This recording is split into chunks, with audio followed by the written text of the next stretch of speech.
Hola, bueno, viene una de las sorpresas que os dije que iban a pasar. El objetivo de este canal siempre ha sido compartir ideas diferentes de Wing Chun, maneras diferentes de hacer las cosas.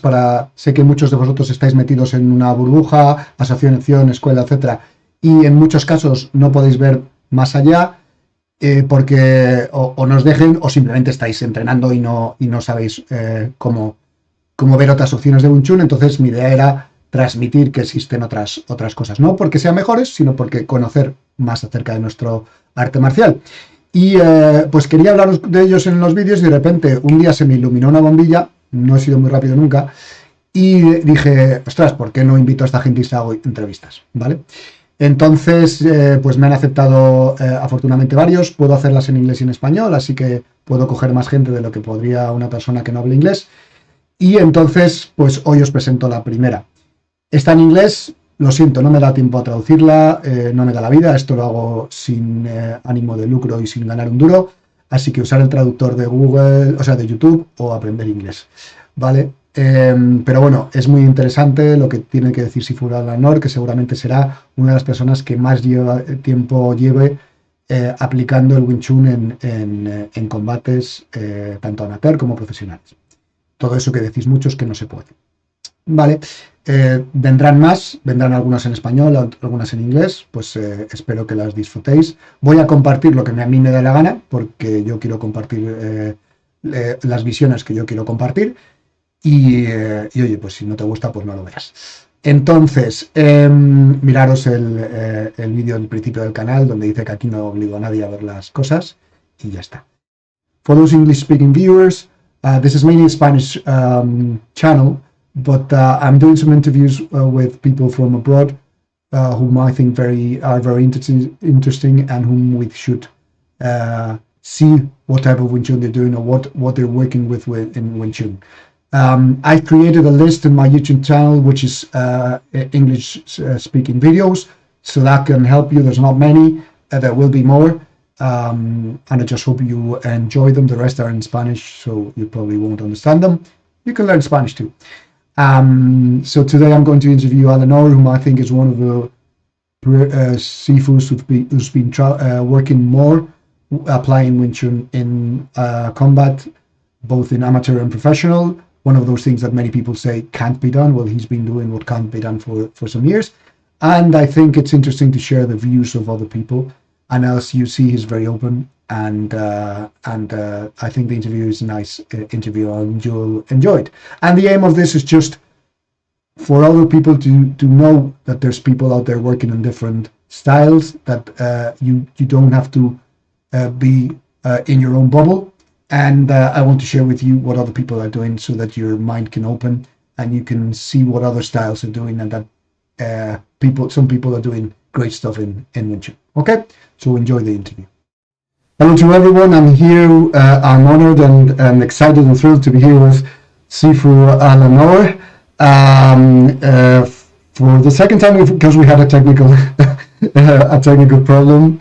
I'm as thick as two short planks, and I made a mistake. So he's been so kind to do this interview again. So for those of you who don't know Sifu Alan, I knew about him when I was a student, and I watched videos of someone applying Wing Chun fighting, and that really was strange for me because at that time it was a big no-no. Then I talked to some of his students, and they were with that attitude that people really train are of calm and kind and everything. So I followed him since then, and I just wanted you guys to know him too. So Sifu Alan, if you can tell us about your Wing Chun background, that would be great. Sure. Yeah. Thanks very much. I've been doing Wing Chun over 35 years. About 37 years now, I think. I've studied many systems of Wing Chun over that period of time. I didn't really think about it when we talked the other day, but I started with Derek Jones in Wing Chun. People who remember back in the day remember he was a very prominent fighter of Wing Chun. Only for a very short period of time, because I started with him when I was about 16, and unfortunately he died in a motorbike accident. So I kind of was a bit disillusioned about who to train with after that, and I found that Derek had trained in Victor Khan's system. So I thought, well, that's a good place to start. So I went to Victor Khan's system. And I trained with Jack Contu, who was very good. I mean, Jack was a good teacher, very tough. He was a taskmaster. I mean, I learned a lot about discipline, martial etiquette, hard training, and what that could do for you. I wasn't a fan of the Victor Khan system because every time I went to train at Victor Khan's itself to do grades and stuff, I just felt it was a bit too old school in terms of like, you know, you did things forever before you learned anything. You couldn't ask questions and stuff.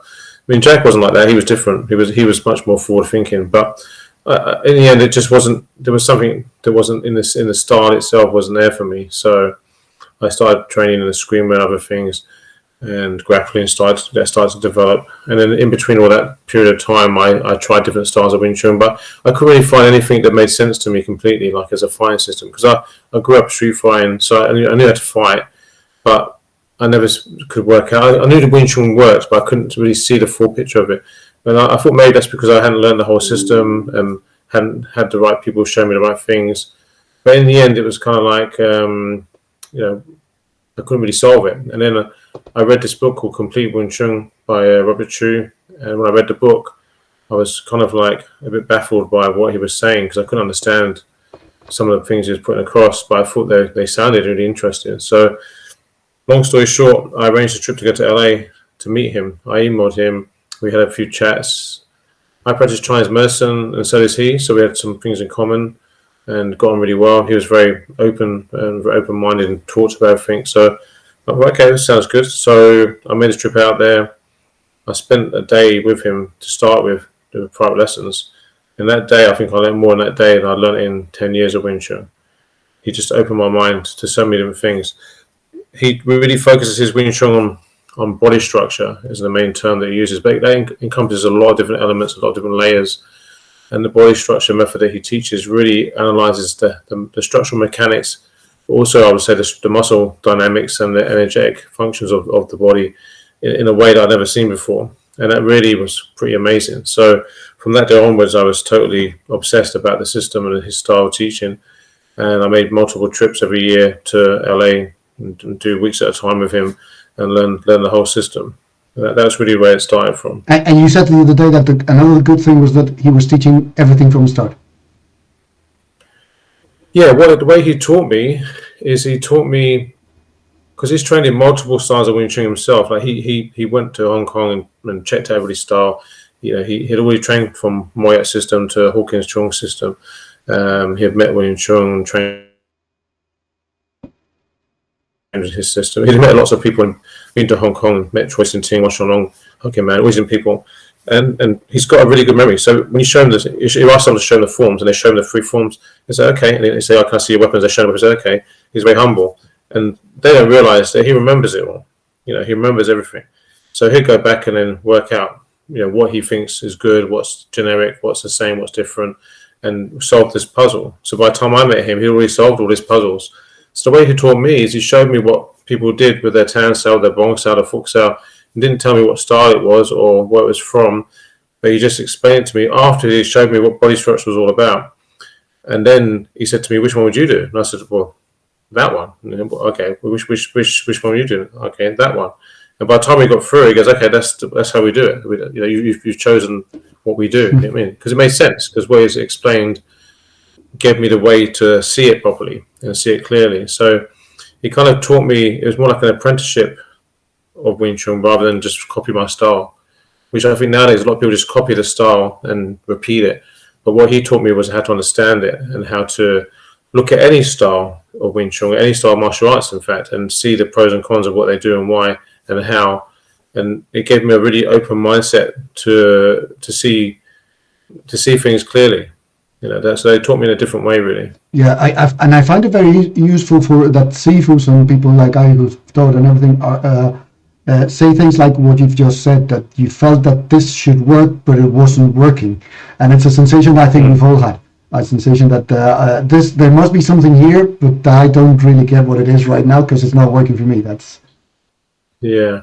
I always say to my students, if I was going to sell you a car, and it was an old banger, you know, like a rubbish car, and I said to you in 10 years' time this car would be amazing, you wouldn't believe me, right? You'd say, don't be stupid, you know what I mean? But that's how Wing Chun is sold, right? if I gave you a car and it was a V8 and it was really powerful and you're nervous to drive it, you say, okay, this is a really strong, powerful car. I'm the weak link. I need to get used to it. That's how the martial arts should feel. It should be like you're learning something that you can see it works, you can feel it works. You just feel that you don't have the skill to apply it just yet. And if you practice, you know that it will come together. That's how it should feel. And if it doesn't feel like that from day one, then I think there's a red flag. That's the sensation you have in grappling, for example. You know that sure. It's something you can't control, but you know that there's something there, and you want to learn enough to control. You're the weak link, not the star. Exactly. And the other thing that really at that time made me wonder is what brought you to fighting? What brought you, because at that time nobody was considering the phrases were Wing Chun is not for fighting. This is just for self-defense. You end up the fight in 3 seconds. Blah blah blah. So you were different. Yeah. Why? Yeah, there's a few things, I suppose. There's a few things that brought me to that point. One part was maybe to start with training with Jack, because he was very hands-on and the training was tough. So we did Chi Sao, more or less full contact, control to the head, but it was hard. You went home with busted lips and, it wasn't easy. So I always had that kind of hardcore training mentality, and that's something I took from him. And the other thing I took in general was, but I had quite a few street fights and involved in that sort of stuff. Not as a positive thing, but it was just the reality of the time. And I felt that when I trained martial arts, it needed to be realistic. I didn't want to train something that wasn't realistic. It had to be something that I could use. So when we learned the Chu Sai Li system, from my teacher Robert Chu, we really felt this was a very functional system. We felt it worked, and we wanted to prove it to ourselves, not to other people. It was more like for our own training. We wanted to sort of test it and see which parts worked well and which parts needed refinement, and just give something back to the art was really the plan. So MMA had just sort of started growing, and there was a lot of amateur MMA tournaments and stuff. So the guys, we sort of said, okay, let's go into the amateur tournaments. And we spent a year doing these tournaments, which had fights every 3 months. And my guys won 2 or 3 of the divisions. They won, I think that year we won about 60 fights, between the team of guys. And we were just smashing people, because the guys, there was no head striking in the amateur scene. It was all like body striking, full power, and grappling submission. And we had a very limited grappling set. I basically had done some generalized grappling stuff. I'd gone to America and done some catch wrestling, so I had learned catch wrestling.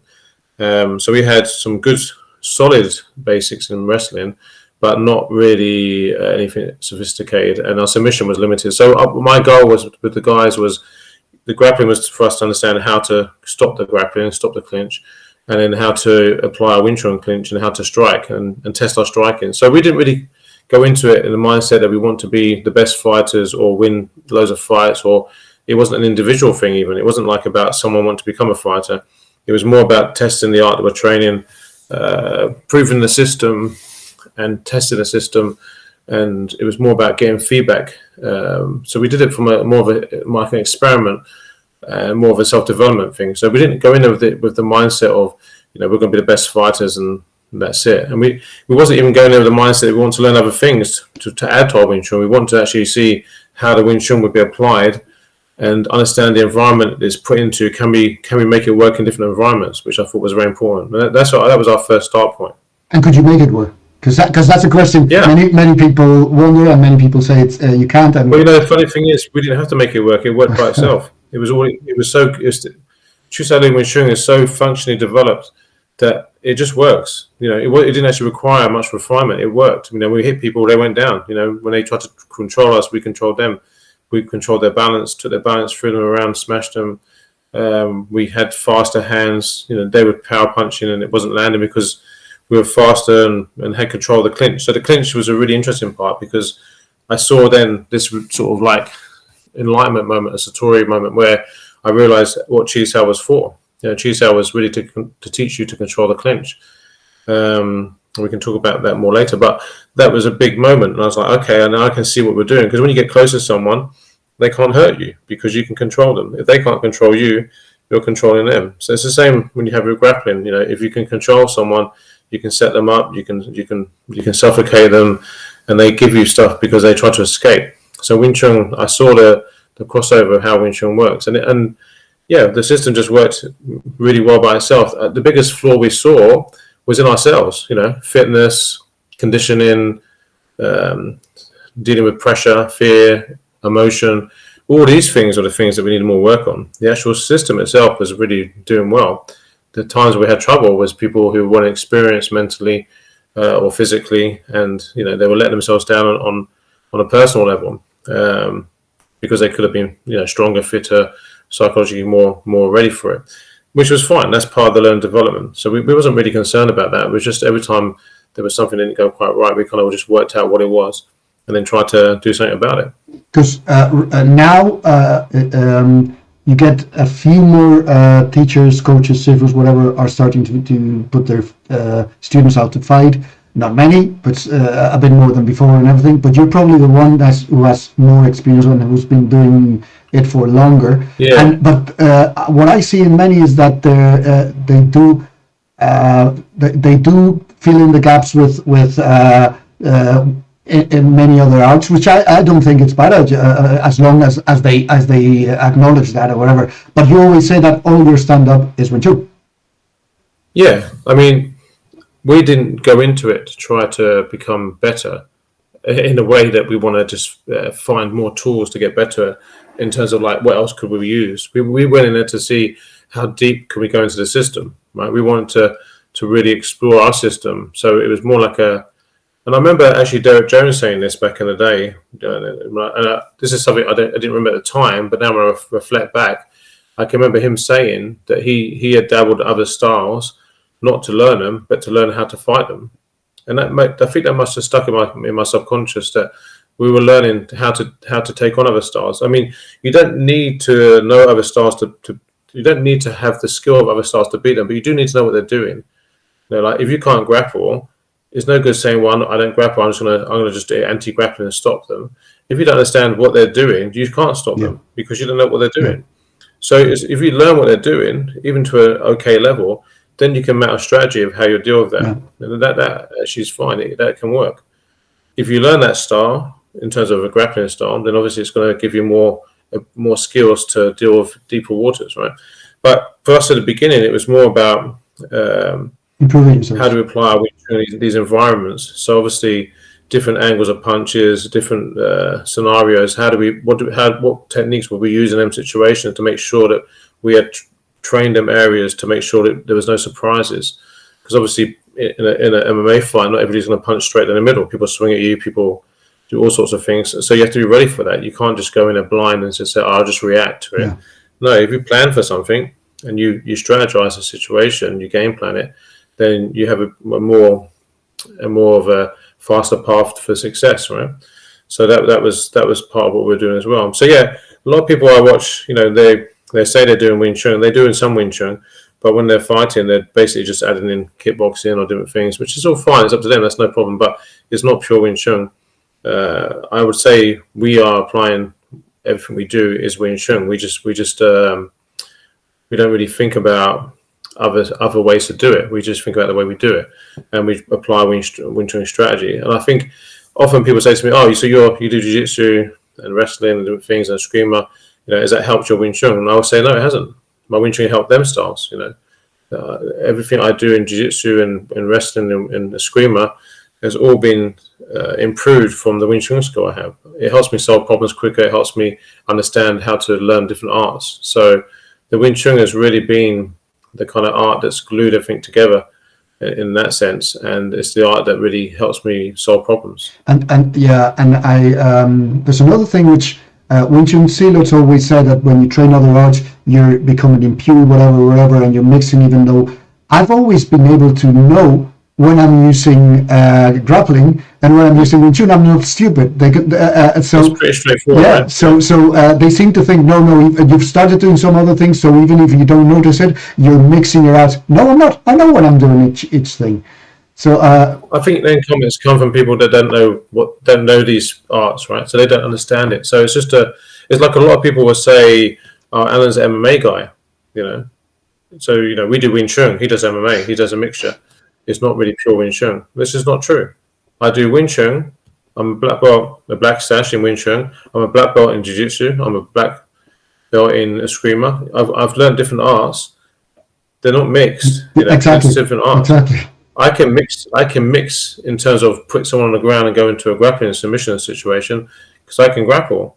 Right? But doesn't mean I'm not doing Wing Chun on a stand-up. The stand-up is Wing Chun.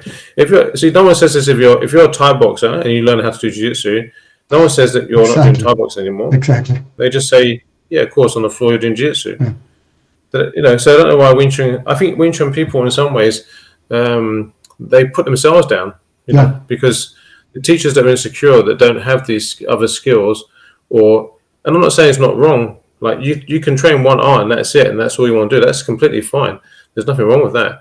But then you need to stay in your lane. You need to understand this is why I don't. You just say, well, I just don't know. I don't grapple, so it's just not my part of what I do. I just do it for the street or for health, and that's fine. And I don't think there's a problem with that. If that's what you want to do, that is fine. What I think combat sports gives people is the ability to have some pressure and have some testing under pressure. So there's limitations in a combat situation, a combat sports situation, and there's limitations in terms of the rule sets, or there's some things that will put favor to different styles that are suited to that. We didn't care about that. We just wanted to see what we could do within their environments. So my guys have fought MMA at all levels, from amateur to professional, at very high level. They've fought in boxing, kickboxing, Chisao tournaments, Jiu-Jitsu tournaments, wrestling tournaments. We've fought in everything. Screamer tournaments. There's nothing that we haven't done, because everything we're doing is just guys that want to test themselves. We work for it, because not everybody's had real life fights and situations of conflict. So for some guys, they never will do, because they're not in their environments. So for them, it's kind of quite healthy to put yourself in a controlled stress environment and see how you do, because they need that to feel that they can cope with that. Yeah, because one of the things. So, what do you think fighting and training for fights has brought to the table? Because one of the things that I see in people who don't train that way, or at least don't spar, is that they don't know how to manage the distances. They don't know what they're doing at the situation. They're, as you said, once they're in the past, they're fighting a punch that has already happened, and you can see it. Anyone who's sparred a bit can see how they move. They can see that they don't control distances. Yeah. What do you think it has brought to the table for your Wing Chun?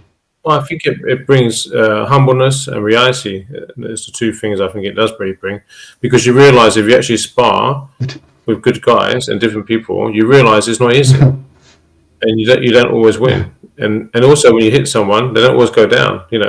It's not like you do one thing and you touch them and it's all finished. You also realise your mentality. You have to be fit and healthy. You can't not be in condition, right? You have to be in condition, right? And as you get older, obviously you train a little bit differently. But even at my age, people don't realise I'm 52 this year at this point.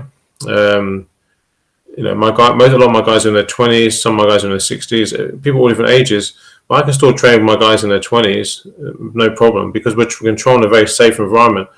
Sparring isn't fighting, so that people get confused. You see a lot of Wing Chun guys, they put their helmets on and they put these small gloves on and they bust each other in the helmets. It's so stupid, because in a real fight, you don't train with helmets on. You get punched in the face. Yeah. Now, if your face gets a punch in the nose or your eye and you get soft tissue damage, that doesn't kill you or hurt. It doesn't even hurt you that much, but it does cause damage, and that can be very stressful if you're not used to it. If you're used to training even with normal boxing gloves and you get punched in the face, the first few times it's a bit disturbing, but when you get used to it, you realise you're not really that hurt. So it desensitizes the situation a bit and you get used to it. So you build up a resilience of that situation. I think training with helmets on and small gloves, it's not reality. I can sit here talking to you with a helmet on, someone's punching me in the head. Nothing's happening. I hated helmets for two things. One is the tunnel sensation I had. I don't like tunnel sensation. I like to see everything. Yeah. Secondly, it's unrealistic. I'm a brawler, so it allowed me to ignore punches which I shouldn't have ignored and should train against them. And I just ignored them, and that's something I didn't want to. Yeah, and also there's the feedback system of your success of your striking isn't there, because when you hit someone, there's no reaction. Yeah. The reaction is not realistic. By punching in the nose, there's a reaction. Yeah. Right? If you've got a helmet, I'll punch your nose. You can still talk to me. It doesn't make sense to me. It does. Yeah, it's much better to train with more control, and because even now I'm older, I still go hard to the body, but to the head we go lighter because it's not good to take a lot of head punches when you get older, right? But we still hit each other, but it's controlled, right? Now you still have to react to that because you're getting punched in the face, so you've got to react. I've seen you training, and you punch to the body, but then you hit with the open palm to the head. That's what you do normally. Yeah. If I punch to the face with my senior guys, then I control it. You know, so we do some bare knuckle stuff, but we control it. And if you've got a high level of skill, that's fine. But the thing is, you have to train in a way that's very realistic, but also that's safe. Now, the guys that don't spar properly, they train sparring unsafely because they kind of more or less fight instead of spar. So they don't really acknowledge what's going on. Like if I was training with someone and I made a mistake, I was open to a big shot, they just tap you. You know that they're not going to knock you out, right? But these guys are sort of swinging and going for the fences, and they're doing it in an environment that wouldn't work against a skilled fighter because a skilled fighter wouldn't do it that way. They would take them out much quicker, much easier, and they wouldn't put themselves at that much risk, right? So when you're sparring, the idea is, again, it's investing in loss. It's like you're trying to work out things and solve things. So you want to feel that you can actually try a few things that may not be successful to see what happens, because you need to understand how to deal, like you said, with range, distance, timing, different heights, different powers, you know, different body types. You need to experiment on all these things. And if you're too scared to throw punches and spar, you end up being a flinch fighter where you're just flinching back and staying out of range and not engaging, not learning anything. Because Wing Chun is close range. You have to learn to get in and be confident and be comfortable in that stress environment. So, you know, I think there's a lot of benefits from training safely and correctly with sparring, and a lot of people are not doing it that way. They're doing it in a way that, you know, it's not very sophisticated. Now, when I started training my guys, 25 years ago, we started fighting, and some of the guys obviously enjoyed it, right? So I would say maybe 10 to 20% of my guys actually do competition fighting. So people say, "Oh, Alan just does competitions and fighting, and it's not traditional Wing Chun." That's not nonsense. You know, most of my guys don't fight. But the guys who don't fight still train with the fighters and still help the fighters, and they still train the same way. There's no difference in the training. You know, they still train exactly the same way. The only difference with the fighters is we do, you know, if they've got a fight, we have 2 weeks of hard sparring because they have to condition for that. But other than that, the rest of the training is the same. So there's a lot that's brought to the table by everybody. And some of the best sparring partners for fights are the guys that don't fight. They're guys that are just good at feeding and good at sparring, but they don't want to go in the ring, but they're actually very good in a club. So sometimes you see you have real tigers that don't want to compete, but they really are tigers. Yeah, just don't want to compete. It's not interest to them. So it's I think I heard Gordon Ryan say once one of the people who tapped him, made him tap once or twice, was someone who didn't compete. So it was like it was someone who went to the gym. And you hear that a lot, and I've seen that a lot. You know, you got guys in the gym that are killers, but they just don't have any interest in fighting. So then they just want to train. That's fine. You know, I can totally understand. And you have all types of people training at your gym, and they train safely and they enjoy it. No, because we have people from 15 to 67 at the moment. You know, everybody's trained the same. I don't know if you just. Yeah, sorry. You just change the pressure. Right? I don't know if they realize it, because when I started to spar and everything, we made all sorts of mistakes, broken nose, broken lips, whatever. Yeah. It took us a while to know how to do it, start to do it safely. And I had someone who had been doing it for 20 years or whatever, but it took us a while. And some of the people who studied under me said during a period we were stressed because we didn't feel that was safe. Whereas the people who train with you get to start in a system where it's safe and where they're not afraid to do whatever, and there's no I don't want to be working and go with a swollen eye tomorrow to a meeting. No one does. No, that's why, like my online training platform, there's loads of courses on there. There's over 50 courses on there, and a lot of the courses are on how to train, right? How to develop your Chinese boxing skills within your Wing Chun. And so everything we do is Wing Chun. Is all Wing Chun, but we do it with boxing gloves, we do it without boxing gloves, we do it in Chi Sao to Guo Sao, you know, to free fighting. Everything's Wing Chun, but we have loads of layers and stages of how you develop stuff. And if you look at my YouTube channel or you look at my blog on my site, there's loads of clips of us training and all the training, you can see we train physically hard, and you can see the timing is there, but no one's getting hurt. And often I'm doing chi sao with somebody, and it looks, it looks fast and hard and powerful, but no one's hurt at the end, right? Because it's controlled. It's, you have to have that level of skill. And one thing I learned is when my guys want to take the fighting further, because some of them want to then got into fighting and thought, actually, I'd like to sort of make either a career or semi-career out of it, then I kind of thought, well, I don't have the fight experience for that level, for that professional level wasn't my game, because I've been doing more combatives for urban combatives rather than sport fighting. So then I contacted, actually what happened was I saw a documentary called Life in the Cage, which is about the Shark Tank in LA and the Lion's Den. And at the time, that was the premier apex of mixed martial arts in America. That was the number one clubs to train at. And no one trained there unless you were a top fighter, because it was just it was a Shark Tank. It was what it was. You know what I mean? And Eddie Millis, who ran the Shark Tank, is ex-military, so it was run like a sort of boot camp style military training. But when I watched the documentary, a few things stuck out to me. One was that even though he was very kind of like drill sergeant style, I could see he had a real passion and he had a real integrity to what he was doing and why he was doing it. And that really sort of struck a chord with me, because I felt the same. And I just thought, this is the guy, right?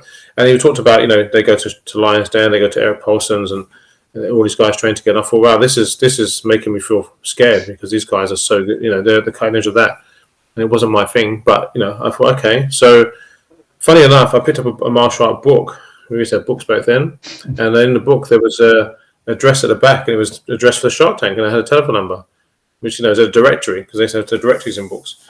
And I thought, okay. So I just rang the number, and Eddie answered the phone. He was in the gym. We talked for about an hour. We got on really, really well. And about 2 weeks later, he was in the UK, and we had a whole week's camp with him training. And then about 4 months after that, we found ourselves in America at the Shark Tank for like a 4-day camp with him, which was a trial by fire initiation, really. It was probably the hardest training week of my life. Some of the guys, I thought at some point, some of them had died and had rigor mortis. It was pretty funny. But the funny thing is during the camp, a lot of the guys were kind of, bitching and moaning how hard it was, because we're doing like 8-hour days, and we had a big bin bucket outside where people used to go and puke up every hour. We filled that a few times. But when it was all said and done, and we were in the bar Friday having some beers, all the war stories started coming out, and people were just like ecstatic about it. They survived it, and they had come away with something that basically no one could give them. They had to take it. They had to go there and earn it and take it. And even 10 years later, people are still talking about that first camp. Even when we did the second, third camp going forward, people were like, you missed the first. The first one was the hardest one, right? Because there was one of legends. And it was pretty crazy. Old school. We had old school. It was like, okay, you don't like leg kicks, just do leg kicks for 2 hours. It was tough, but that really gave us a benchmark of like, if you want to train for MMA, you need to train hard, and it's tough. And the more you train to that level, you get more comfortable with that sort of level, then you can cope. So that was a good lesson. And to this day, Eddie's one of my best friends, and we still get together and teach camps together. And he's a great guy, and he's always got my back, and he's a big influence on me. You guys have the appreciation of fighters, which is something that we don't get in this world normally. Well, the thing is I think when guys know you're going to spill blood together, there's a sort of bond that develops. I've had my guys fight guys that then have become like best of pals after, because it's like they've shared something together, and sharing that really is very pure. You know what I mean? And because we train like that, and other fighters train like that, when you get together, there's not really an ego of who's the best or whatever. It's like we're all going to war together, so we need to all help each other. So the training is more or less of how do we upskill each other rather than how do we beat each other. You're going to beat the person in the ring. You're not going to beat your people you're training with, right? So I think that's quite clear. People always talk about, so some traditional people say, well, MMA fighters don't have the etiquettes of traditional martial arts. They don't have the discipline of martial arts. That's kind of bullshit. Of course, you have some people that are very egotistical and self-centered, but you have that in all martial arts, right? But in combat martial arts, most guys are very, very humble because they know how to fight. They don't need to prove it. And if you want to fight, get in the ring. They don't need to prove it to anybody. So it develops a kind of slightly more humble approach to things. No one's trying to prove who's the best, because if you wrestle, there's not any wrestler on this planet that hasn't been taken down and pinned. There's not any jiu-jitsu guy on this planet that hasn't been submitted or swept. Right? There's not any Thai boxing guy that hasn't been kicked in the leg or punched in the head. There's not any boxer that's ever not taken a punch. Right? So I don't know why Wing Chun people think that they shouldn't ever get hit, or if you get hit, you're not that good. I don't fathom it. It's just crazy. Yeah. I would like to raise 2 points related to that for students watching this and people starting. About the attitude, normally Wing Chun people are cocky, are answer quickly, say lots of things that they would do, etc., etc. You would never see a fighter do that, and that's normally, in my opinion, I don't know what you think, insecurity. And so they're aggressive because they're insecure of what they're doing. On point B, I watch your videos and I see you get punched. I mean, not being beaten, but get punched.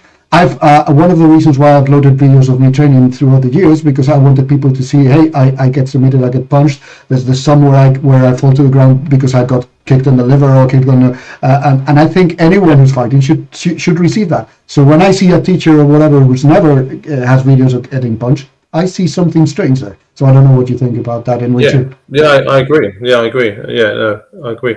All my videos are live. Anything I put up, chi-sao, sparring, it's just live. There's no. When I teach, obviously I teach, demonstrate something, and we practice drills, we practice scenarios, and we teach things. But when I put videos up on the YouTube channel, especially if I am demonstrating something, then we do it live, right? So we're demonstrating techniques. Okay, let's do live chi-sao now and see if I can get that technique moving, and I do it. So every chi-sao clip I've got up there is a live chi-sao clip. There's nothing up there that's basically someone drilling. I mean, the ones that make me laugh, you see guys doing like a lap sao drill. There's one video I saw, and the guys they went to like a lap sao cycle, and they did it for 5 minutes. And people were commenting, "Oh, that's amazing." It's like, what do you mean it's amazing? They're just doing a lap sao cycle over and over, which has nothing to do with anything. And then probably people saying your pinky is not correctly set up in your lap sao. Absurd. And I saw another one where the guy comes in with one punch, and the guy steps out with 10 darts to the rib, and then he punches the other punch, and he comes out to the other side. It's like, you can't do that. It doesn't work like that. That's actually not even the application of what that is. It's a totally misunderstanding. People don't understand how the system works as an art. They don't understand it. They're just copying the movements and looking at pictures of techniques as such. Because in a real fight, no one punches you with one hand, and no one waits for the second punch to come. I mean, they don't understand the reality of a fight. I remember something you said in forums when we were more active, when the Wing Chun forum started and whatever. And I remember something that you said that made a lot of sense, which was, if you're going to post a video, you can post a video showing the technique, but then I want it live. If not, you have no respect, and that's what you do exactly. So on Facebook, I have a forum that I started, which is called the Internal Combat Wing Chun Forum sort of thing. And the idea is, anybody posts something, you can post whatever you want, but it has to be live. So you can post a technique and show a demonstration, but then you have to show it live. Or if you want to just post live training. Because to me, otherwise it's irrelevant. Mm-hmm. It's like you're just showing what you train. Now, how you train isn't how you apply anyway, and that's what the mistake people make. They do drills, but they don't understand how drills work. They don't understand how chi-sao works. They're just doing it, but they don't understand what the goal is. Right? With chi-sao, the goal is actually to learn to cross the bridge and control the bridge, and you're in the worst range of all, because you're in a range where the person can hit you full power, but your job is then to break that bridge and control the bridge and get to the person's body, and then to suffocate them, make them feel uncomfortable. So when they try and pull away from you, then you can strike them full power. Or when you get close in, you can control and take away their power. So that makes total sense.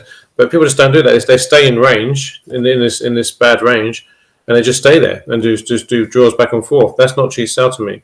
And then they basically, sparring is just, Wing Chun sparring generally, what you see is just the worst kickboxing you've ever seen. You know what I mean?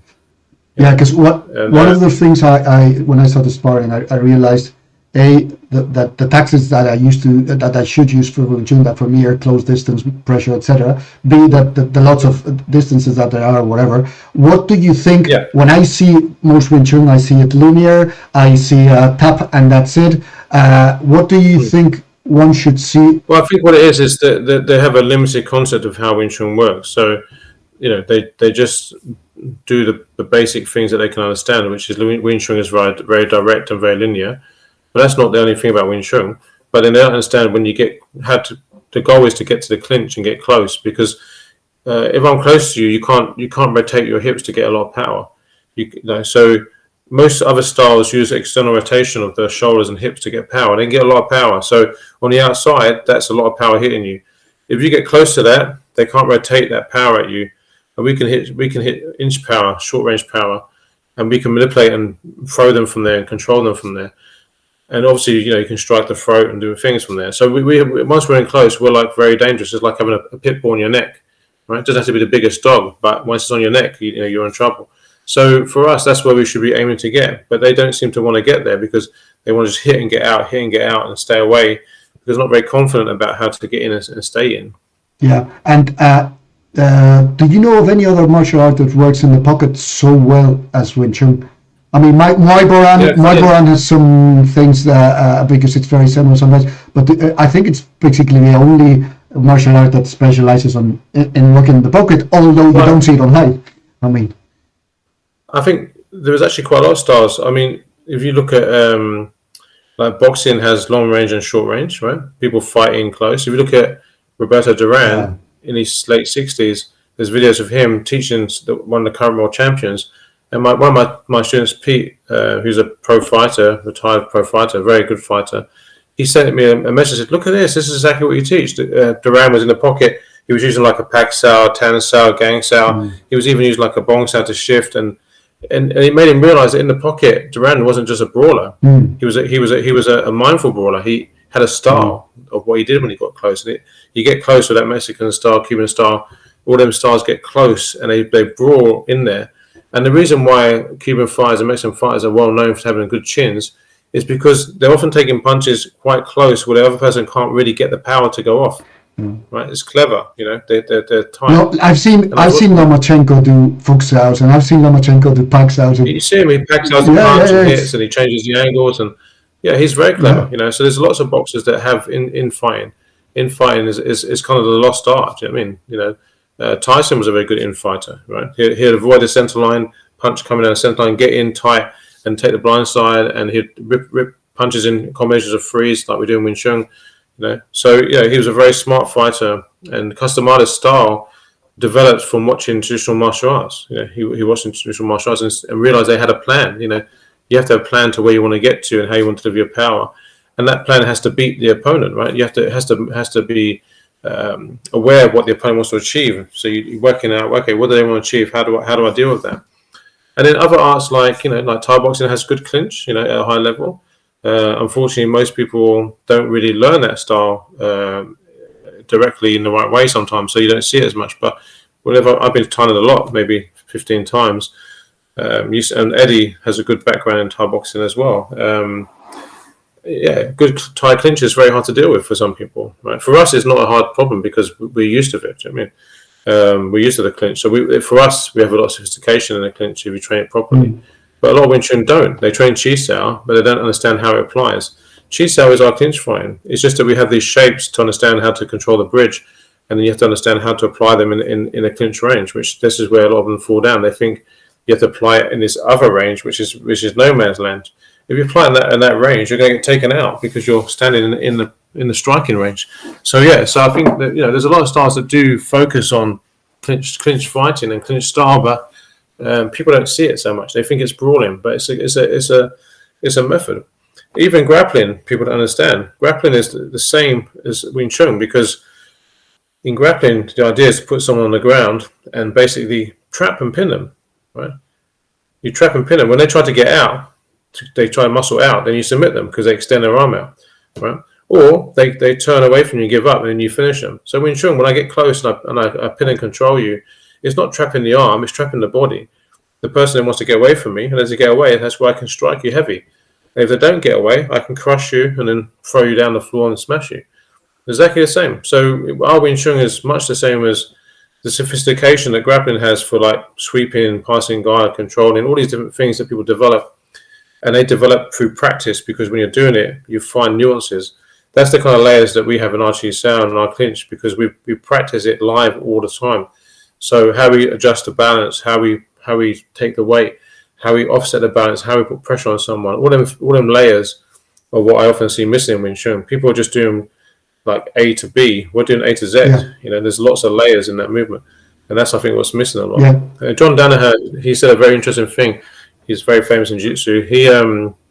He said, you know, why do we take people down? He said, well, if you took a javelin thrower, which is basically expression of power, right? To throw a javelin is a big athletic movement. So if you throw a punch, you know, that's a big athletic movement. If you throw a javelin, you can throw it 70 feet, right? If you go on your knees and throw the javelin, you can throw about 20 feet, right? If you sit on your butt and throw it, you can throw it maybe 5 feet. If you lie down and throw the javelin just with your arm, you're going to throw it about 2 feet. So when you put someone down, you're taking away the ability for that person to cause, you know, a catastrophic blunt force trauma to you. Yeah. Right? So Wing Chun is the same. If I'm out of range or in this pocket range where we're both in neutral range, and you can swing at me full power, you can take my head off. If I get close to you, you can swing all you want, but you can't actually get much power. Yeah. So Wing Chun gets in tight like a clam, tightens up that person, and then that person gets uncomfortable because no one likes someone in your face. So most people panic and want to get away. The same with grappling. When I'm on top of you, crushing you, you want to get away. No one, you know, the amount of people that gas within the first 30 seconds of grappling when they haven't grappled before because they panic. You know, it's like falling in the water and not being able to swim. You know, if you can't swim, you're going to panic. So, you know, often I see people think that they have an idea, but in reality, they're just going to panic. You know, so you need to be in environments where clinch becomes very, very, very much a common territory for you. Yeah, because I like the idea that you express about the layers, and then I think that because people don't get inside in the pocket, we're losing the part of infighting, which should be the Wing Chun part. And I've only seen, when I spar with the guys I spar, they were telling me your weight is to this side, your weight is to the other side, you're not focusing correctly, whatever. And I was seeing that they were not looking at my arms, they were looking at how my body was moving, and so they were playing at other levels, which I couldn't understand. And I've only seen you in you guys. But the other thing I want to, and guys, I have nothing to do with late Wing Chun, whatever, but I appreciate people. And I believe in fighting style. So I believe that there's not one Wing Chun, and I believe that what these guys are doing. And I've seen that you've got lots of videos. It's a structure. It's all built up. I will leave the webpage here for you guys to go. That you've got so much amount of knowledge in that, and express it and put it out in your webpage. But it is a system that you build up. It's something. It's not ideas. It's something that there's a lot of work there. No. Yeah. The website developed because, you know, my guys, you know, when I moved to New Zealand, I go back to England every year and I do seminars in Europe every year. But you know, on a day-to-day basis, you know, they had a lot of questions and stuff that I'd always taught them. And I said, well, I've taught you this already. You should know this.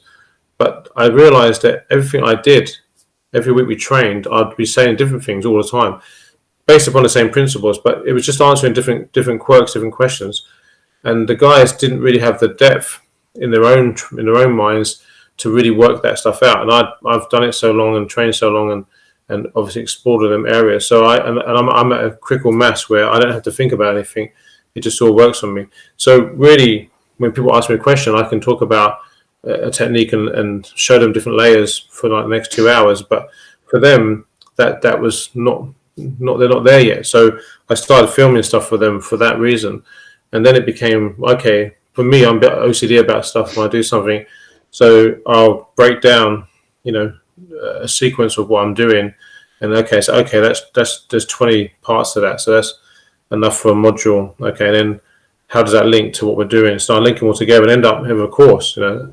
And each area, like, you know, bare knuckle striking, pad training, how to hit pads properly, how to hit heavy banks properly, how to do Chi Sao properly, how to do Gorsao properly, how to kick in the right range, how to use your glove, how to do Wing Chun with your glove work, all that sort of stuff. It all became like modalities of what we do. It's the same thing as what we do. We have our forms. I teach the forms, but with the forms, I don't just teach the forms. I teach a breakdown of why we do it, how we do it, how it relates to chi sao, how it relates to fighting. So there's always a systemic link, because there's a lot of people teaching Wing Chun styles, but not a lot of people teaching Wing Chun systems. Yeah. Right? And I don't believe that any Wing Chun is better than any other Wing Chun. I just think that everybody needs to understand what you do. So whatever style you do, if you don't understand it, you just have the style, you don't have the system. So you need to have a system. So the system has to be systemic, where everything has a connection, like a Lego. It fits together like a puzzle. And if there's things missing or things you don't understand, then it's not going to work, because you don't get it. So for us, we have a very strong system, and it works on every level, and we've tested on every level. So my idea as well with the courses is, and the reason why anybody can buy courses is I like to share what we've done, because I think it's a gift to Wing Chun in some ways. Like my Chinese boxing modules started as 4 modules, now it's 11 modules, because I keep adding stuff to it, because it's a platform where I can add things and I can update things. So I update things and change things and add things, because I think it's important that people in Wing Chun learn how to spar, learn how to use a clinch properly. If everybody just added that element to their training and understood how body structure really works, just that blueprint alone.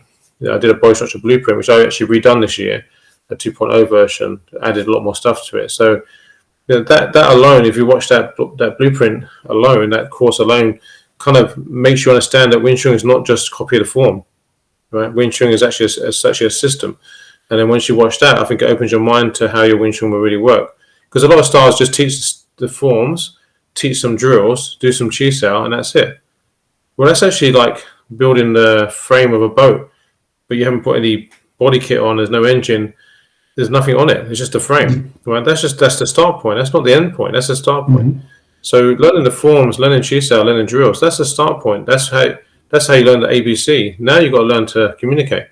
There's a lot of work to be done, but a lot of people just repeat that for 10 years, but that's not enough. I see then that you share the courses for everyone. Your seminars are open.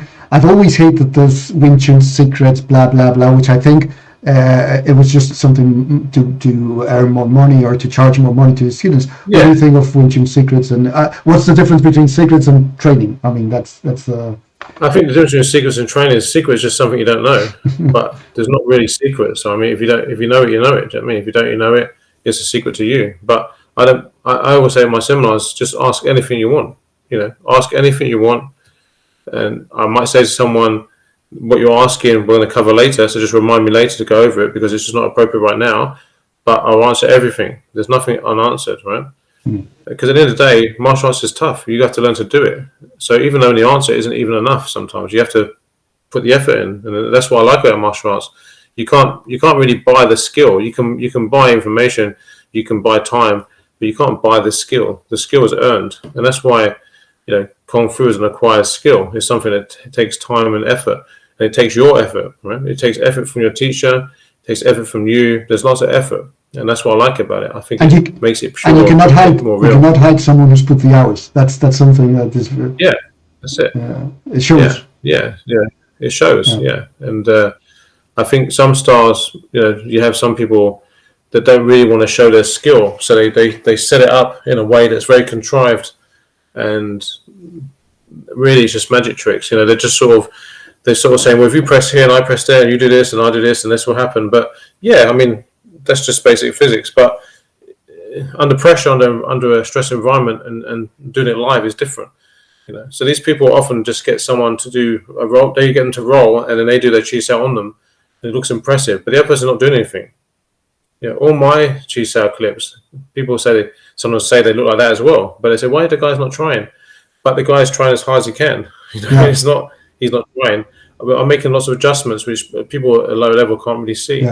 Yeah. But the adjustments is the real fight. The adjustments is the fight, and then the strike is the end result of the person missing the adjustment. But you have to be able to see that. If you're trying to regain your balance, you can hit. I've been to seminars where sifus just threw me a punch and smiled, like saying I would have punched you, and I was thinking I would have taken the punch and punched you back, because you're not controlling me. You're not controlling what you're doing.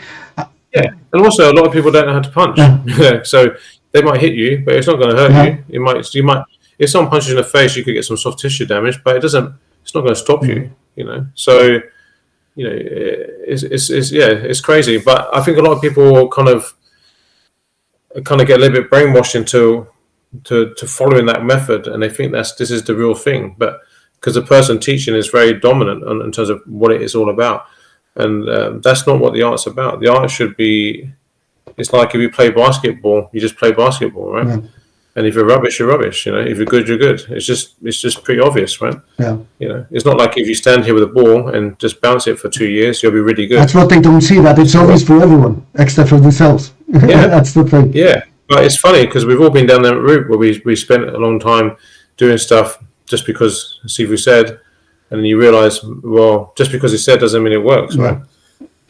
I've been very fortunate because all my teachers over the years, every teacher I've had has been very functional in whatever level they've trained at. So even my first Wing Chun teachers were very functional and in their own way, a different style, but they were putting themselves under pressure. So that was good. That I was lucky because a lot of other even at the time, a lot of the other Wing Chun clubs I visited, you know, they didn't want to do Chi Sao, or when you did Chi Sao, you can't do this, you can't do that. I mean, you can't pull someone around, you can't throw them around, you can't hit them hard. Like, what we're doing then, you know, we're doing martial arts. It's like I always think do things controlled, but do things with some vigor. For example, I see you doing Chi Sao and throwing some kicks sometimes, and I always hate when people don't use legs when they're doing Chi Sao or whatever, when they get out of the distance. Yeah. Because then you see them overstretching, and why have you got to that compromise where you're not using your tools? I mean, because they don't really understand the liveness of the art. They haven't trained properly, so you know they haven't really understood how Chi Sao should work. You know, people get confused. They think Chi Sao it should stay within the drill format, but the drill format's for beginners. You know, you don't ride your bike with stabilizers on it, right? You know. You know, when you our age, you know, you got to ride a proper bike. I mean, you know, you might start like that at the beginning because you can't ride a bike, but once you can ride it, you take the stabilizers off, you know, and then things change. One of my teachers once said something that very related to that, and it's that in order to be able to run, you sometimes have to throw your clutches because the crutches help you to walk, but they don't allow you to run. Yeah. So it's the same thing. Yeah. Yeah.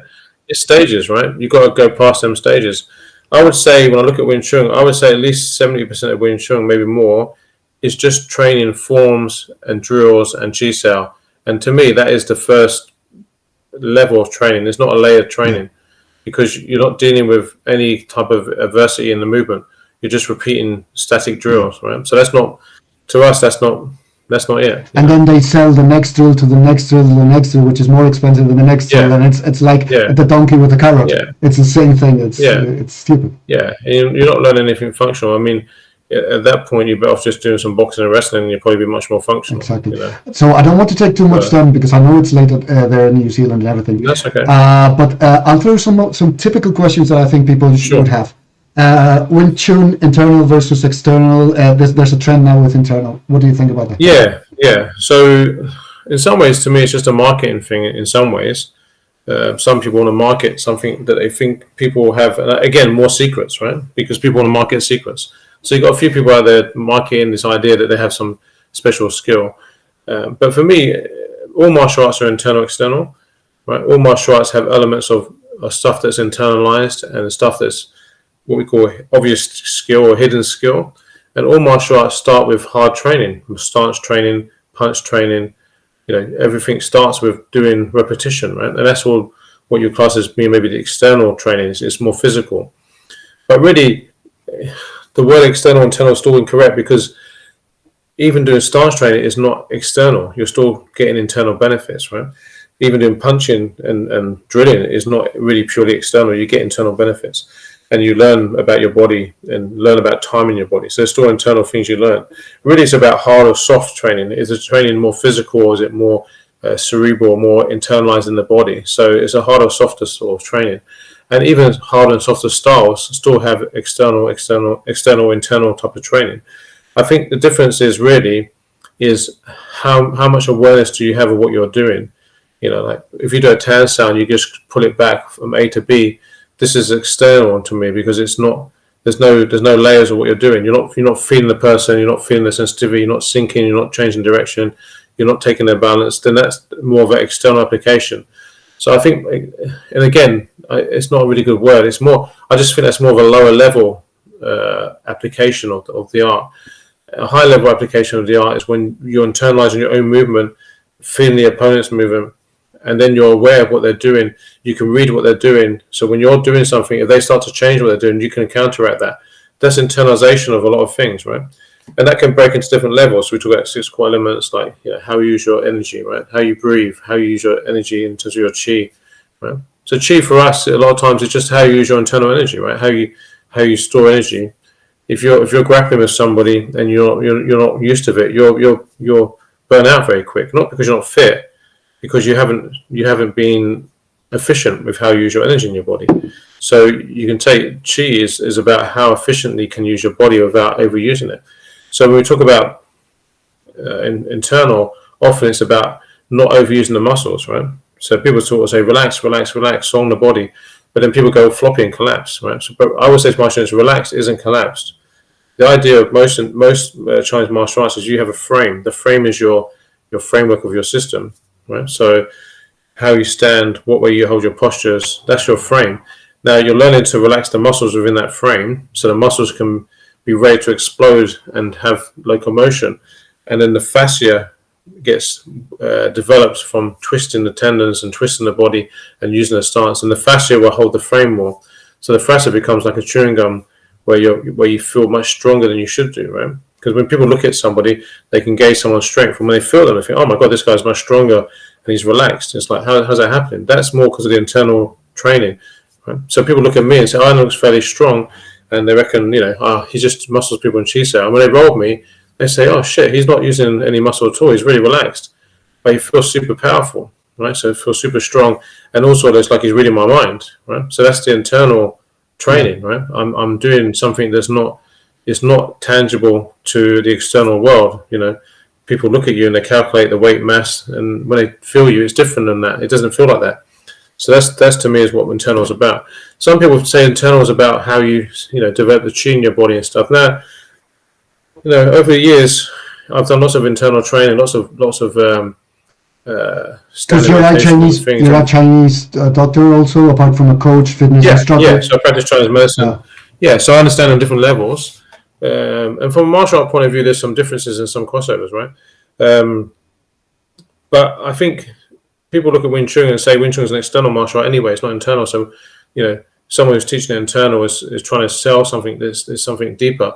But actually, the first thing we learn in Wing Chun is Silam Tao. Silam Tao is a Zhangzhong, it's a standing pole exercise. Mm-hmm. So if you do a Silam Tao for 5 minutes, then it's external. If you do it for 25 minutes, half an hour, it becomes internal, because you learn how to breathe, how to relax, you feel the body, you twist the tendons, you're doing internal training, right? So my standard is that you do Silam Tao half an hour every day is my basic standard for my guys.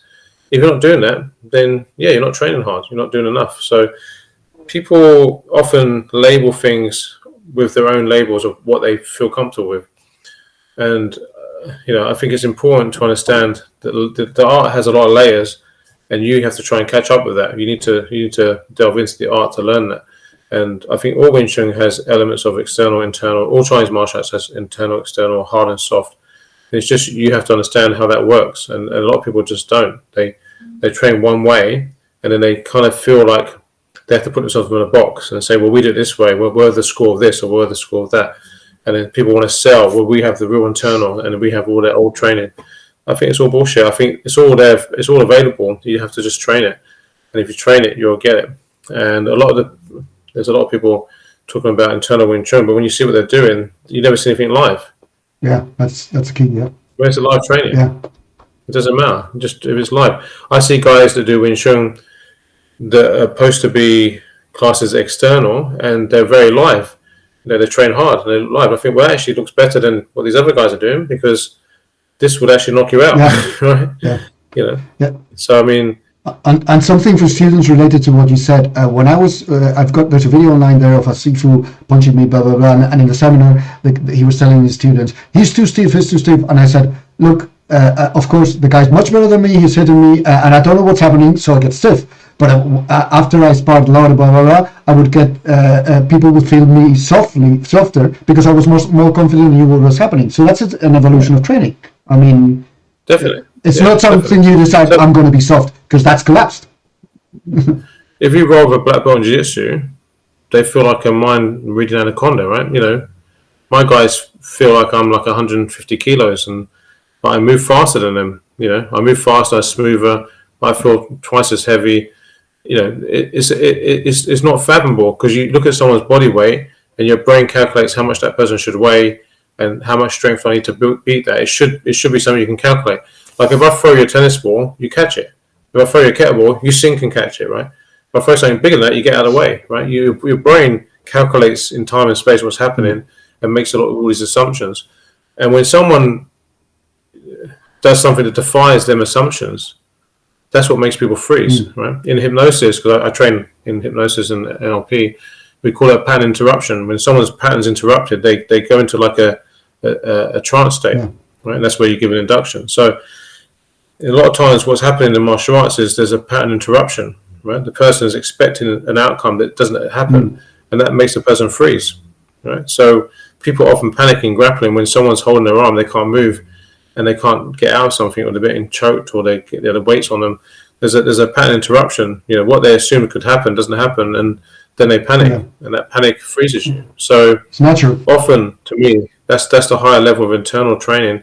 When you can do it live and you can interrupt somebody where they can't do what they want to do, exactly. To me, that's a high level. Now, how you achieve that and what you believe that is, some people believe it's the chi sinking in the body and expanding the body. Some people think it's the center of gravity has become more controlled. Some people think it's the muscles are more relaxed, you're heavier. It doesn't matter which way you label it, right? You know, there's a physical process and there's an internal mental process that's going on. In Chinese martial arts, we talk about having yi and tension. And that's really just the idea of neigong, which means internal work, is I'm using my mind to kind of fortify what my intention is.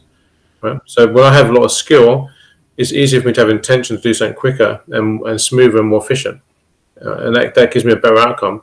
So like if I had a map for a maze, and I said to you, okay, I'll race you to the center, but I didn't give you a map, it's going to be easy for me. Yeah. Because I've got a map. You haven't got a map. You're going to be ages looking to which this way, that way. I'll just run the map, right? So, to me, part of internal training is that you've done so much work that you've really internalized all the outcomes, and you understand your body, you understand your weight. Yeah, if you're relaxed, your chi is relaxed. It can sink, right? And it can expand because your body is open, right? And whether you believe in that, it doesn't matter. You might just believe in the body being relaxed, right? In jiu-jitsu, they don't talk about chi or energy. But for sure, when you roll with someone who's really good, they feel like they're twice your strength, and it feels impossible. Right? When I roll with my teacher's world champion. When I roll with him, it's like I don't know jiu-jitsu. I've been training 25 years in jiu-jitsu. I've been a black belt 10 years. And I roll with him. As soon as we start rolling, I'm like, it's like I start to feel like it's impossible, right? I might spend 10 minutes passing his guard. I eventually pass his guard, get cross body, and then I feel like I'm in trouble. And I'm on top. I feel like, now what do I do here? It's like, he's just, he's waiting for me to get there so he can reverse it. It's just, there's layers, and even at black belt in jiu-jitsu, there's layers of black belts, right? There's some that are just way above others, right? So I'm just a normal black belt. My teacher's a fantastic, world-class black belt. So layers and layers, right? And it depends. So you have, I remember sparring with someone who had been a Thai fighter, and he had been doing Wing Chun. So I remember that I was in the clinch and I was suffering all the high kicks and everything and the knees. So I said, okay, let's take him down. So I did the double leg takedown, and as soon as I was throwing him down, I remembered he was a purple belt in jiu-jitsu. So I said, oh fuck. So it all depends on what skills you have or at what distance and whatever. So yeah. It's all layers. There's another question, typical question: self-defense, sparring, fighting. Differences, links. What do you think about that? Yeah, I think they're all linked together if you train a system, because the system is teaching you about your body. It's teaching you about you. So Wing Chun, you have to master yourself. And once you master yourself, then you can master other people. You can dominate someone else because you understand how to achieve that. So if you train it in a systemic way, as a system rather than just an art, then you can achieve that. And then you just need to know the few differences, right? In sparring, we're trying not to hurt each other, right? We're trying not to hurt each other. In a sport fight, I'm trying to hurt you, right? But there's rules. So there's a rule set, and you have to negotiate that rule set to make sure that you hurt someone in a way that's in that rule set. And the street fight, I'm trying to hurt you any way I can, right? So I have a lot more tools available, but then so do you. So the danger level is higher. The sport fight and the danger level is lower because there's a referee, there's rules, right? There's someone watching us, right? I can give up or finish at any time I want, right? In sparring, even more rules because you're not trying to hurt each other, you're trying to develop your skills. So it's a very safe environment. So people often say, well, sport fighting is not like real fighting. Well, it is like real fighting, but it's actually real fighting is more dangerous for you because the other person can also do very dangerous things to you as well. So you have to be aware of that. If you try to eye gouge someone and it doesn't work out, guess what's going to happen to you? You know what I mean? So, you have to be careful. It's much better to have the skill to control someone and manipulate their balance and be able to throw them or put them down and control them, and maybe have to hit them a little bit. But, it's much better to use basic tools than it is to go to DEFCON 1 and start trying to, claw someone's eyes out or rip their throat out. I mean, it's kind of silly. You know what I mean? And also in terms of the law, the law is going to impact you. If someone would push me on the street and I decided to eye gouge them, I'm pretty sure I'll be in trouble, right? So it doesn't make sense, right? So, I think people don't realize there's lots of variables. And again, there's lots of layers. There's lots of variables to the situation. And I think people just consider the ones that they want to think about and suit their narrative, right? So if they don't do sport fighting and not very fit, they just say, I don't need to do any of that stuff because I'm just going to hit you in the throat and kill you. So it's all done, Yeah, but you don't want to kill someone, number one. No one wants to kill anybody. And number two, if you're unfit, you're likely to hyperventilate when you're under stress, right? Because dealing with stress is actually a very important thing to be able to deal with. Now, if you're used to sport fighting, you're used to dealing with stress all the time. So stressful environments become something you're aware of and something you can control. So on a situation where the intention is higher, where the risks are higher, you should be able to zone into that killer instinct if you've been training that. I always say under pressure, I get better because I can't go wrong. I must win. So if someone pushes me hard, my skill level goes up. Right? If I'm just rolling in jiu-jitsu with my guys, I get tapped all the time. I'm not going hard. We're just rolling, just trying stuff out. But if someone wants to try and press me a bit, that's different. I get better, right? If I'm sparring with someone, it's all going just very light, but then the person starts to sort of cross the line a bit and try to take advantage of you, then I step it up, right? Okay, they're going to take some punishment. I always ask self-defense guys, how many eye gouges have you done? How many people have you killed? Whereas the fighter is probably knocked out many people daily. When you think how many rounds sparring have I done in the last 25 years is quite a lot, right? But how many eye gouges and how many people have I killed? None, right? So it makes sense, right? Yeah. Now, we all know if you elbow someone in the back of the neck, if you hit someone in the throat, if you grab their groin, it's going to cause some problems. But they can do that to you. Also, if they're a wrestler and you try to elbow in the back of the head when they do a takedown, your elbow's not going to touch their neck because you're going to be flying through the air and you're going to be headbutting the ground. So, people need to understand, the other person has the same deck of cards that you have, right? So, it's best to have core basics that work in every level.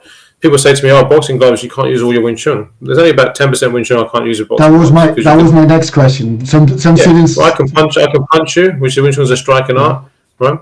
I can use my tan side to spread. I can spread my arm. I can use my full sail to tie your bicep up. I can grab your head with gloves on. I can land sail you. I can bong sail you. So I can do bong sail, land sail, full sail, tan sail. I have a wu sail, protecting the hand. I can use man sail. The only thing you don't have with gloves is a chop to the throat, right? That's it. Or that, as I said, it reduces the spaces that you have to try to work with, but that's the only thing. Yeah. So it makes it less sophisticated in some situations because the gloves in the way. But with me, when I grab someone, I can twist off balance and strike them. I've got a course on gloves, on clinch fighting with gloves on, and that course is like 6 modules. So, I mean, obviously there's quite a few things that we're doing. It's not like we're standing with our gloves and going, what should we do? I mean, so the answer might be, it's probably you guys that don't know how to use Wing Chun with gloves. It's not that you can't be used. Yeah. People often say to me things like, do you know what it's like? And I said about, they say, do you know what it's like when you do this? Do you know what it's like? I said, no, I don't know what it's like, because we don't do it that way, right? Or they say to me, people often say to me, oh, does Wing Chun really work? And I'm like, I said, well, yeah. I said, no, I'm just really stupid. I've just been doing it for this long for no reason. Do you know what I mean? What do you mean, does it work? You know what I mean? They don't ask the right questions. Instead of saying to you, how does it work? Or how would you do it with gloves on? Instead of asking an intelligent question, they kind of ask you a default question, because they've seen so much bad Wing Chun, which I understand. I think Wing Chun is his own worst enemy. There's so much bad Wing Chun on YouTube. You see people showing Wing Chun, and it's just terrible. And most people look at that and they go, oh, yeah. And it's kind of embarrassing. I mean, for years, I kind of felt a little bit embarrassed as I did Wing Chun to other MMA guys and guys that come and train with us, because it would confuse them. Because they'd be like, oh, okay. It's like, oh, okay. And they're sort of like, like, these guys don't have to fight then. I mean, and then they're part of my guys and go, oh, you guys are really good. It's just normal. It's like normal training. But you have a different style, but you guys can fight. I'm like, well, of course. I mean, but their assumption was we couldn't, because they'd seen other Wing Chun, which from that assumption, I'd have to say to them, yeah, I agree. I can see why you'd think that. But that's not what we do. So that's why we kind of just stayed in our lane. I used to argue on the forums 10 years ago a lot, because people would ask me questions. Like, people would send me videos of them training and say, what do you think? I said, it's terrible. Right? And they're like, oh, why? They're so arrogant.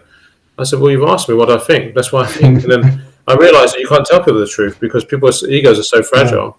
If someone told me if I sent them a video or something, they said it was terrible, I said, oh, why is it terrible? And explain to me, help me out. I mean, I wouldn't sort of go, no, it's not, and you know what you're talking about, you're arrogant.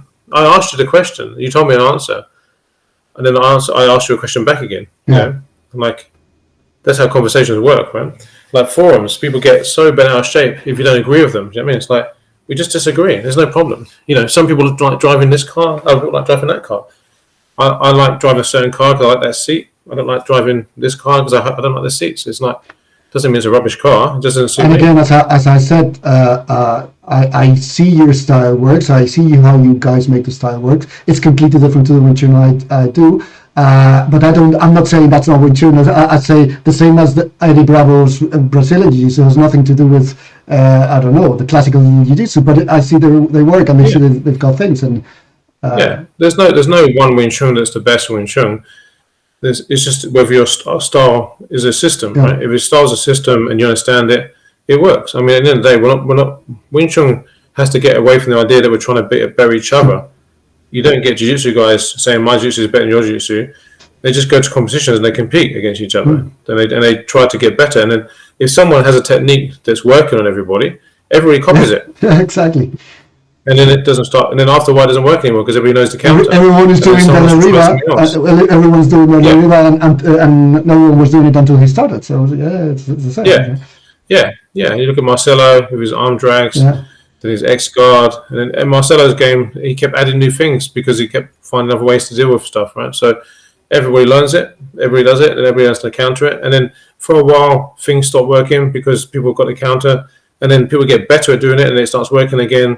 It just goes around in circles and cycles, and that's really the art is improving because of that. So jiu-jitsu has improved massively from when I started because there's been so much positive input into the art. Now, Wing Chun for me, that's what I wanted with Wing Chun is that everybody would put into the art. So we're not fighting about is our tan style too high or too low. It's basically everybody's helping each other understand how do we use it. But it's stagnated in fights and egos and Yeah, I think some of it's ego. A lot of it's egos and insecurities, and obviously in Chinese we say protect the rice bowl. Some people want to protect their association or their and there is a few egomaniacs out there that want to control the world. You know what I mean? And they will try to stamp out anybody who's trying to have some success in their lives or trying to develop themselves because they want to be the number one. They want the whole cake. Yeah, that's it. Yeah. So my last question, and you're very grateful for both yesterday and today. But my last question. Any student who starts Wing Chun or wants to start Wing Chun, what would be the red flags that they would see? How would they appreciate? Because it's something that people ask. How do I know the Wing Chun I'm doing, or that this guy has any Wing Chun that is interesting? Or what's your take on that? It's difficult. It's a difficult one. I mean, obviously, when you first start training, you have to learn the forms, footwork, drills, But if that's all you ever do, then to me that's a red flag. If you look at the senior students, if they're not doing Chisao in a live manner, if they're not sparring, if you don't look at them and feel a bit intimidated, then it's probably a red flag. So I always felt the clubs that I trained with, when I looked at the seniors, I was always like, oh my god, these guys are good. I'm scared. When I was at Victor Khan's, you look at the seniors, that all of them are, could fight. When I met my teacher Robert Chu, all these guys were robust and could fight. Everybody was training live, so that sort of thing made me feel like, yeah, this is live training. So that to me is important. So you look at the other students and see where they're at. If they've been training 5 years and they still can't tie their shoelaces, there's a problem. Yeah. My worst nerd in my class, who just trains for fun and health, and even if 2 years training, can hold their own against people that come and train with us. They go, oh, yeah, this guy's pretty good. And this is the worst guy in the club, but he can still hold his own because the system works by itself. You just need to apply it, and whatever effort you put in is what you're going to get out of it. So that's how the system should work. But if you've been training 5 or 10 years and you still can't do stuff, then there's something wrong. Something with the style, or something wrong with the training. I once related that I was once in an instructor seminar. All were instructors, all have been doing Wing Chun for some, and one of the guys said, "I don't feel secure in a street fight if I have to do it." I said, "There's something wrong there, guy. If you've been doing the style for 10 years and you feel that someone from the street would easily punch you, or would not have at least a hard time, there's something wrong with what you're doing." Yeah, then that's why you see a lot of people lack confidence, because deep down they know that they can't really do it, and that's why they avoid it, or they have students where the students are told that they're doing some higher level training which doesn't require that. I remember once I did Chisao with some guys in another club, and they were so weak that I had to sort of go very light with what I would normally do, because otherwise it would feel too aggressive for them. I didn't want to feel like I was being aggressive, because I wasn't being aggressive, I was just rolling, but for them it would feel mega aggressive. And they were saying to me, like they'd never seen anything like it. And then 2 weeks later, one of my friends who knows them said, after 2 weeks, they started saying, well, when we train for another 5 years, we have to deal with that stuff, won't we? And he was like, no, we won't, because we've been training 10 years and we still can't deal with it. So 5 more years of the same thing is not going to, doing the same thing just produces the same result, right? Exactly. If you want a different result, you need to do something different, exactly. Right? So, instead of them asking me, why is this happening? What should we do? And they didn't ask me anything, didn't want to know anything. They just put their head in the sand and just thought we'll get there, which is, anytime I train with someone, they can do something I can't do. I just say, show me, how'd you do that? I'm like, come and show me. I'm not leaving the room until I understand it. And I'll go and train it and work out whether it's suitable for what I need to know. So I've always had this mindset where I want to learn everything. I want to do everything. So that's why, in the end, I eventually got to a black belt in jiu-jitsu, not because I wanted to do it, because it's bloody hard, and I started quite late. But I got to blue belt, started to hold my own a bit, and then because I had wrestling skill, I got to blue belt very quickly, and then I started giving the purple belts a hard time, and I got to purple belt, and then once you get to purple belt, you're just like, well, I'm in deep now. I've got to keep going. Eskrima was the same. I did that because I was bored with Wing Chun, because at the time I did this is before I met my teacher.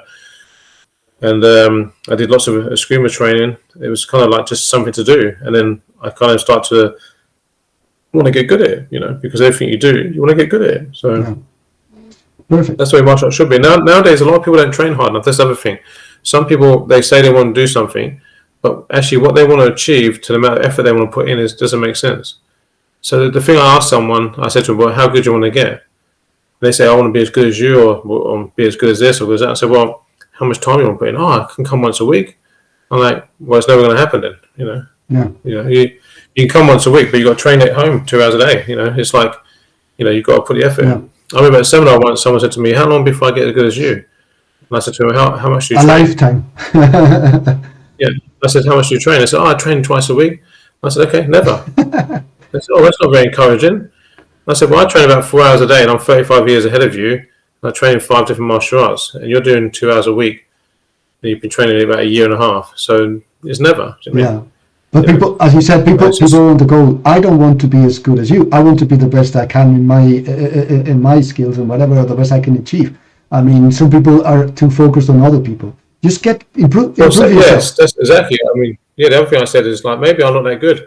So why set your level so low? Just set yourself to be as good as you can be.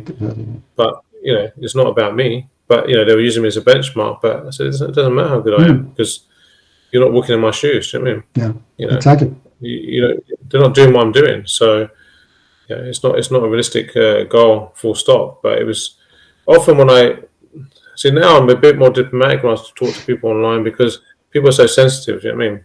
In this culture as well, people become more sensitive, which is, I don't think is helpful, because you have to, in martial arts, you have to suffer. You have to suffer, and the more you get used to suffering, the easier it gets. If you try to hide from suffering, it gets worse, because it's grueling, it's tiring. I remember once I stopped my class because they were all kind of moaning to each other a little bit about how hard I was making the class, and I just stopped the class and said, "Look, listen, guys, this is never going to get easier. It's only going to get harder. It's going to get more grueling. It's going to get tougher. So get used to it. Embrace the grind. Embrace the grind. That's what we got to do." I said, "This is it. This is how it goes." I mean, you think I got this easy? It's not easy. I said, "If you want to be mediocre, put your hands up." No one put their hands up. And I'm like, well, you don't want to be mediocre. You got to train hard. Yeah. Perfect. Well, Sifu, I don't want to take more time from you. You've been very kind, as I said. For everyone who wants to know more about Alan, I'll put the links down there. I recommend you to. I always recommend people to see as many things as they can, and to see as many people training differently as they can, because you can only open your mind more. Sure. So I'll put all the links down there. Again, thank you. It was really a pleasure to be talking to you. Thanks for your time. I'm going. Yeah. Thanks very much.